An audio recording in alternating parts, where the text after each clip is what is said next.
The scent of roasted garlic and rosemary usually meant comfort. It was the smell of Sunday dinner at my in-laws' house, a weekly ritual that had anchored my life with Sarah for the better part of a decade.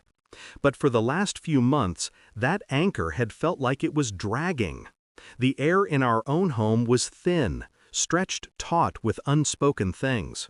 Sarah had become a ghost in our marriage, her smiles fleeting, her phone perpetually screened down on the counter, buzzing with a life I was apparently not privy to. She blamed it on stress at her law firm, a big case that demanded all her energy. I tried to be supportive, but the distance between us was a physical chasm I couldn't seem to cross. Tonight, however, there was a different kind of tension in the air, one laced with excitement.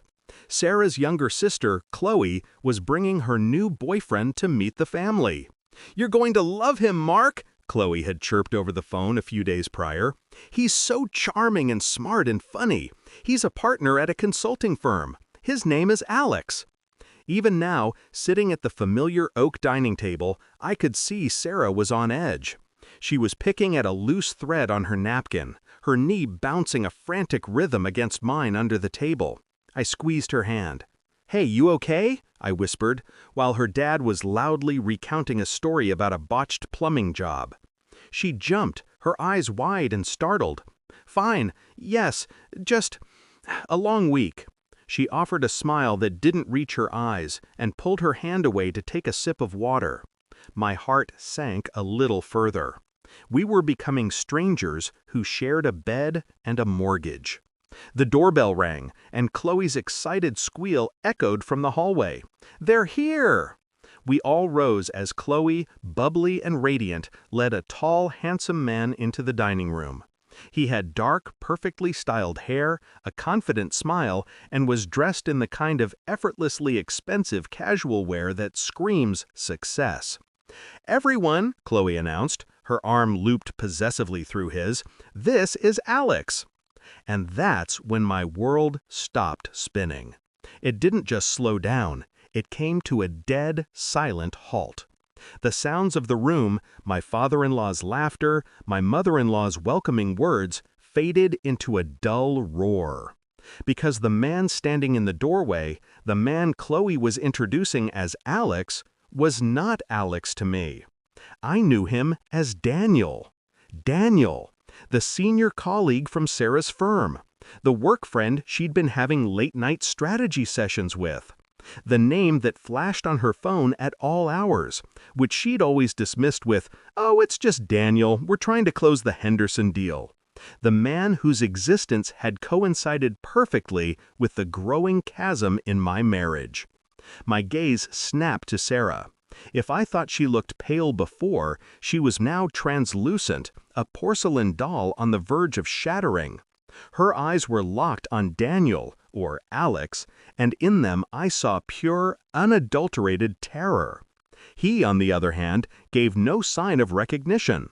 He smiled warmly at me, his eyes crinkling at the corners as he extended a hand. "Mark, right? Chloe's told me so much about you." My hand felt like a lead weight. I forced myself to lift it, to shake his. His grip was firm, confident. My mind was a maelstrom of confusion and white-hot rage. Was this some kind of sick joke? Were they doing this right in front of me? Right in front of her family? Dinner was torture. It was a masterclass in deception that I was an unwilling participant in. I watched as this man, Daniel, charmed Sarah's parents. I listened as Chloe recounted the story of how they met at a charity gala a few months ago. And I watched my wife, Sarah, push food around her plate, her movements stiff and robotic, her face a mask of strained politeness. The only person she looked at was her plate. The only person Daniel looked at, whenever he thought no one else was watching, was Sarah. His gaze wasn't loving, it was possessive. A hunter watching its trapped prey. I felt like I was going to be sick. Every story he told, every laugh he shared with Chloe felt like a personal insult. My mind was racing, recontextualizing the past 6 months. The late nights at the office, The weekend work retreat she went on alone. The sudden need for privacy. The scent of a different cologne on her clothes one evening, which she'd blamed on a hug from a colleague. It was all here, sitting at the table, drinking my father-in-law's best wine and talking about his investment portfolio. The drive home was suffocatingly silent. The air in the car was so thick with unspoken accusations that I could barely breathe. The moment the front door clicked shut behind us, the dam broke. "Daniel?" I said, my voice dangerously quiet. "His name is Daniel." Sarah flinched as if I'd struck her. She wouldn't look at me, busying herself with taking off her coat, her back turned to me. "I don't know what you're talking about." "Don't you lie to me, Sarah," I roared, the sound echoing in our pristine, silent home. "Don't you dare! That is the man you've been telling me is your work friend. The man you've been texting, meeting, lying to me about. And now he's dating your sister? What is wrong with you?" She finally turned, and the tears she'd been holding back all night streamed down her face. Her composure crumbled, and she sagged against the wall. "Mark, I can explain." "Explain?" I laughed, a harsh, broken sound. "Explain what? That you're sleeping with him? That you decided to set him up with your own sister to cover your tracks? How could you be so cruel?" "No, it's not like that," she sobbed, her hands covering her face. "It happened. We had an affair. It was a few times, months ago. It was the biggest mistake of my life, and I ended it. I swear, Mark, I ended it." The words hit me like a physical blow. An affair. The word I had been dreading, the possibility I had pushed to the darkest corners of my mind, was now out in the open, a venomous snake slithering around our living room. I felt hollowed out, a shell of the man who had left for dinner just a few hours ago. "You ended it?" I repeated numbly. "Then what was tonight? What is he doing with Chloe?" "I don't know," she cried, her voice escalating into hysteria. "After I ended it, he wouldn't leave me alone. He kept calling, texting, showing up at the office. I blocked his number. I threatened to go to HR. But he was a senior partner. He was relentless. I had no idea he was going to go after Chloe. When she told me she met someone new, she just called him Alex. I didn't know it was him until tonight. I swear, Mark, you have to believe me." But I couldn't. The trust between us had been vaporized. All I saw was betrayal.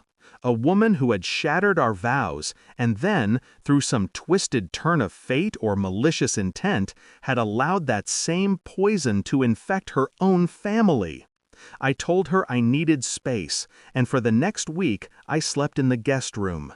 The house was a cold, silent tomb, and every corner held a memory that now felt tainted. My breaking point came a week later. Chloe called me, her voice a confusing mix of happiness and concern. "Hey Mark, can we talk? It's about Sarah." We met for coffee. Chloe was glowing, talking non-stop about Alex. "He's just so amazing," she gushed. "But is everything okay with you and Sarah? She's been so distant, and dinner was weird. Alex thinks maybe she's jealous." "Jealous?" I asked, my grip tightening on my mug. "Yeah, you know, that I found someone and I'm so happy. Alex said Sarah can be a little competitive. He was painting my wife as the villain to her own sister. The audacity was breathtaking. But it was what Chloe said next that made the blood freeze in my veins. "It's funny," Chloe mused, stirring her latte. "Alex was just telling me the other day about this huge case he and Sarah worked on together back in May. The one where they had to go on that weekend retreat to the coast to prepare. He said it was when he first realized how brilliant she was." I stared at her. The weekend retreat in May? I remembered it vividly. Because Sarah had gone alone. She had insisted on it, said she needed to focus without distractions. I had packed a small care package for her, with her favorite snacks and a new book.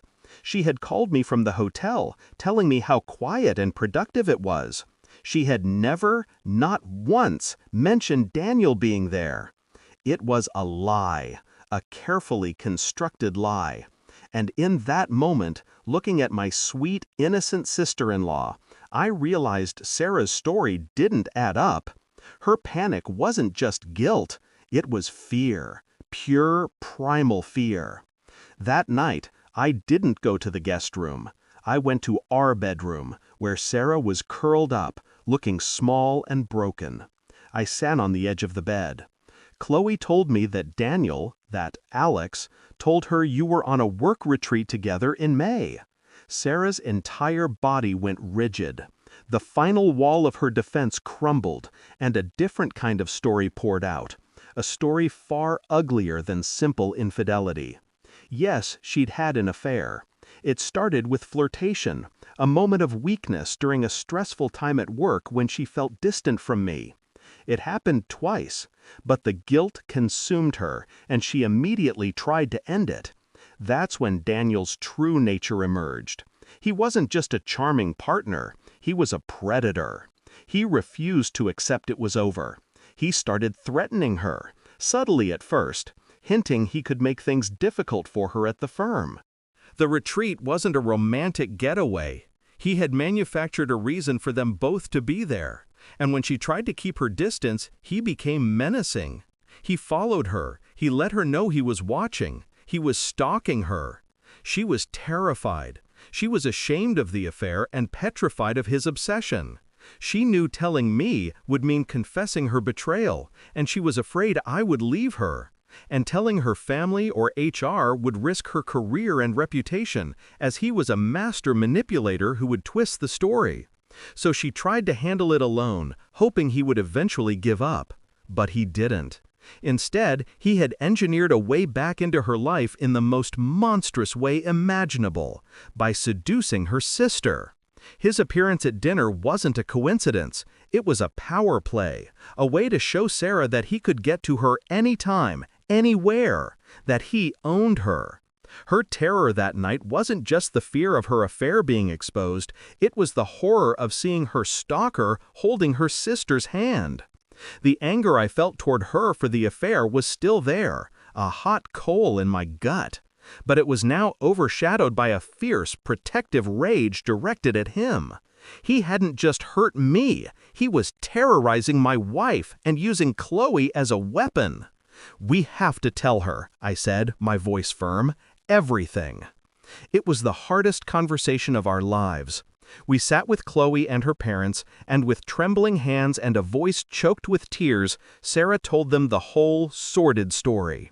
She started with her own unforgivable mistake, the affair, not making any excuses.